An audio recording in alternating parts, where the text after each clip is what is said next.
जय श्री कृष्णा दोस्तों। भगवान श्री कृष्ण ने कहा है कि आत्मा कभी मरती नहीं, ये बस एक शरीर से दूसरे शरीर में बदलती है।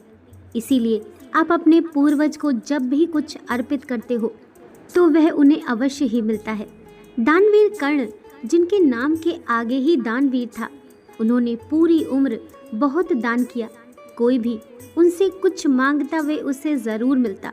कर्ण जब परलोक गए तो वहां उन्हें सब कुछ दोगुना दिया गया, जो कि उन्होंने अपने संपूर्ण जीवन में दान किया था। लेकिन वे सब हीरे जवाहरात और सोना चांदी थे। कर्ण को खाने को कुछ नहीं मिला, क्योंकि उन्होंने कभी भोजन दान नहीं किया था। कर्ण भूख से व्याकुल हो गए। अंत में यमराज से विनती करके धरती पर जाकर फिर से दान करने की आज्ञा मांगी। यमराज ने कर्ण को 14 दिनों का वक्त दिया। कर्ण ने धरती पर आकर जमकर भोजन दान किया और श्राद्ध किया। जब कर्ण पुनः परलोक वापस आए तो उनके पास खाना पहुंच चुका था। इसीलिए हिंदुओं में भोजन दान करना बहुत शुभ माना गया है। श्राद्ध के दौरान तो गरीबों को भोजन खिलाना ही चाहिए। इसके जरिए ये हमारे पूर्वजों को सीधे पहुंच जाता है। कहा जाता है कि इन दिनों यमराज की आज्ञा से आत्माएं जमीन पर आती हैं और अपने वंशजों की ओर से अर्पित किए गए भोजन का भोग करती हैं। पितृपक्ष की एक अन्य पौराणिक कथा के अनुसार जोगे तथा भोगे दो भाई थे। दोनों अलग अलग रहते थे। जोगे धनी था और भोगे निर्धन। दोनों में परस्पर बड़ा प्रेम था। जोगे की पत्नी को धन का अभिमान था, किंतु भोगे की पत्नी बड़ी सरल हृदय थी। पितृपक्ष आने पर जोगे की पत्नी ने उसे पितरों का श्राद्ध करने के लिए कहा, तो जोगे इसे व्यर्थ का कार्य समझकर टालने की चेष्टा करने लगा। किंतु उसकी पत्नी समझती थी कि यदि ऐसा नहीं करेंगे तो लोग बातें बनाएंगे। फिर उसे अपने मायके वालों को दावत पर बुलाने और अपनी शान दिखाने का यह उचित अवसर लगा। अतः वह बोली, आप शायद मेरी परेशानी की वजह से ऐसा कह रहे हैं, किंतु इसमें मुझे कोई परेशानी नहीं होगी। मैं भोगे की पत्नी को बुला लूंगी, दोनों मिलकर सारा काम कर लेंगे। फिर उसने जोगे को अपने मायके न्योता देने के लिए भेज दिया। दूसरे दिन उसके बुलाने पर भोगे की पत्नी सुबह सवेरे आकर काम में जुट गई। उसने रसोई तैयार करी, अनेक पकवान बनाए, फिर सभी काम निपटाकर अपने घर आ गई। आखिर उसे भी तो पितरों का श्राद्ध तर्पण करना था। इस अवसर पर न जोगे की पत्नी ने उसे रोका, न वह खुद ही रुकी। शीघ्र ही दोपहर हो गई। पितर भूमि पर उतरे। जोगे भोगे के पितर पहले जोगे के यहाँ गए तो क्या देखते हैं कि उसके ससुराल वाले वहाँ भोजन पर जुटे हुए हैं। निराश होकर वे भोगे के यहाँ गए। वहाँ क्या था, मात्र पितरों के नाम पर अगियारी दे दी गई थी। पितरों ने उसकी राख चाटी और भूखे ही नदी के तट पर जा पहुँचे। थोड़ी देर में सारे पितर इकट्ठे हो गए और अपने अपने यहाँ के श्राद्धों की तारीफ करने लगे। जोगे भोगे के पितरों ने भी अपनी आप बीती सुनाई। फिर वे सोचने लगे, अगर भोगे समर्थ होता तो शायद उन्हें भूखा न रहना पड़ता, मगर भोगे के घर में तो 2 जून की रोटी भी खाने को नहीं थी। यही सब सोचकर उन्हें भोगे पर दया आ गई। अचानक वे नाच नाच कर गाने लगे, भोगे के घर धन हो जाए, भोगे के घर धन हो जाए। सांझ होने को हुई। भोगे के बच्चों को कुछ भी खाने को नहीं मिला था। उन्होंने माँ से कहा, माँ भूख लगी है। तब उन्हें टालने के उद्देश्य से भोगे की पत्नी ने कहा, जाओ, आंगन में हांडी औंधी रखी है, उसे जाकर खोल लो और जो कुछ मिले बांट कर खा लेना। बच्चे वहाँ पहुँचे तो क्या देखते हैं कि हांडी मोहरों से भरी पड़ी है। वह दौड़े दौड़े माँ के पास आए और उसे सारी बात बताई। आंगन में आकर भोगे की पत्नी ने यह सब कुछ देखा तो वह भी हैरान रह गई। इस प्रकार भोगे भी धनी हो गया, मगर धन पाकर वह घमंडी नहीं हुआ। दूसरे साल का पितृपक्ष आया। श्राद्ध के लिए भोगे की पत्नी ने 56 प्रकार के व्यंजन बनाए। ब्राह्मणों को बुलाकर श्राद्ध किया, भोजन कराया, दक्षिणा दी। जेठ जेठानी को सोने चांदी के बर्तनों में भोजन कराया। इससे पितर बड़े प्रसन्न तथा तृप्त हुए। कैसे करें पितरों का श्राद्ध? अपने पितरों के लिए जो भी कार्य करें उसे श्रद्धा पूर्वक करें। प्रत्येक व्यक्ति को इस पक्ष में श्राद्ध का कार्य अपनी सामर्थ्य अनुसार श्रद्धा पूर्वक करना चाहिए। पितरों के लिए किए जाने वाले सभी कार्यों को श्राद्ध कहते हैं। शास्त्रों में 3 ऋण विशेष बताए गए हैं, देव, ऋषि और पितृ ऋण। ये हैं वे 3 ऋण जो बेहद महत्व रखते हैं। श्राद्ध की क्रिया से पितरों का पितृ ऋण उतर जाता है। शास्त्रों में कहा गया है कि श्राद्ध से तृप्त होकर पितृ ऋण समस्त कामनाओं को तृप्त करते हैं। आपकी और पितरों के बीच केवल ब्राह्मण ही आपका सेतु है। शास्त्रों में वर्णन है कि ब्राह्मणों के मुख से भगवान भोजन करते हैं।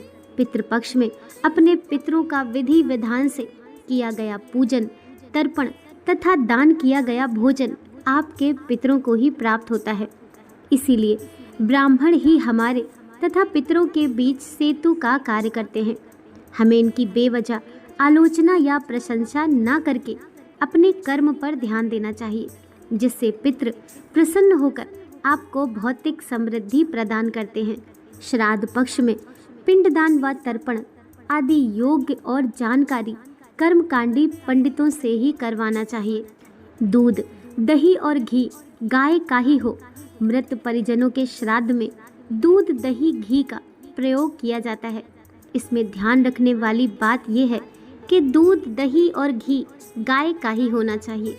वह भी ऐसी गाय का ना हो जिसने हाल ही में बच्चे को जन्म दिया हो, मतलब उस गाय का बच्चा कम से कम 10 दिन का हो गया हो। शास्त्रों में चांदी को श्रेष्ठ धातु माना गया है। श्राद्ध में ब्राह्मणों को भोजन चांदी के बर्तनों में करवाया जाना चाहिए। चांदी पवित्र और शुद्ध होती है, जिसमें समस्त दोषों और नकारात्मक शक्तियों को खत्म करने की क्षमता होती है। यदि पितरों को भी चांदी के बर्तन में रखकर पिंड या पानी दिया जाए तो वह संतुष्ट होते हैं। चांदी के बर्तन उपलब्ध ना हो तो पेड़ के पत्तों से बनी पत्तलों में भोजन परोसें। ब्राह्मणों को भोजन दोनों हाथों से परोसना चाहिए। एक हाथ से भोजन परोसने पर माना जाता है कि वह बुरी शक्तियों को प्राप्त होता है और पितर उसे ग्रहण नहीं करते हैं। क्या है शास्त्रों के नियम? ब्राह्मण शांति से भोजन करें। ब्राह्मणों को भोजन करते समय एकदम शांत चित्त होकर भोजन ग्रहण करना चाहिए। भोजन करते समय बीच बीच में ना तो बोलें और ना ही भोजन के अच्छे या बुरे होने के बारे में कुछ कहें। इसका कारण ये है कि आपके पितर ब्राह्मणों के जरिए ही भोजन का अंश ग्रहण करते हैं और इस दौरान उन्हें बिल्कुल शांति चाहिए। पितरों की तिथि को ही करें श्राद्ध।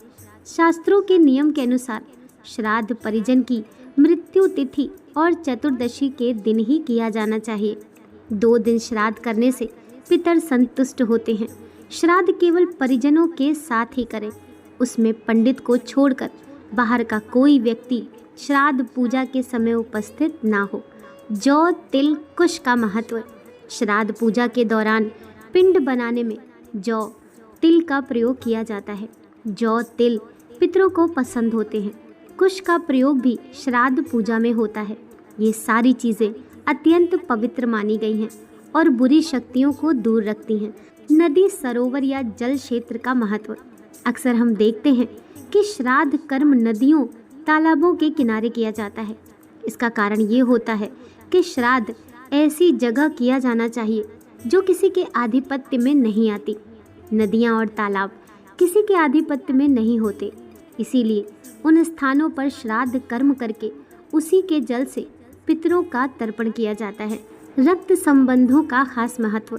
अपने मृत परिजनों के श्राद्ध में बहन, उसके पति और बच्चों यानी भांजे भांजियों को अवश्य बुलाना चाहिए। यदि वे शहर में नहीं हैं, कहीं दूर रहते हों तो बात अलग है, लेकिन शहर में ही होते हुए उन्हें आमंत्रित करना चाहिए। भिखारी का द्वार पर आना शुभ।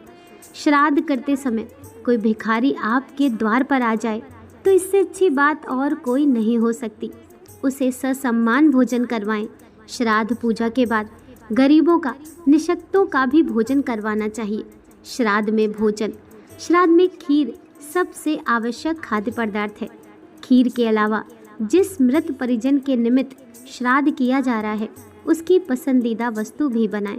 ब्राह्मणों के अलावा देवताओं, गाय, कुत्ता, कौवा तथा चींटियों का भी भोजन में हिस्सा होता है। इन्हें कभी ना भूलें। श्राद्ध के बाद ब्राह्मणों को यथाशक्ति दान, दक्षिणा, वस्त्र दान दें। श्रेष्ठ स्थान है गया।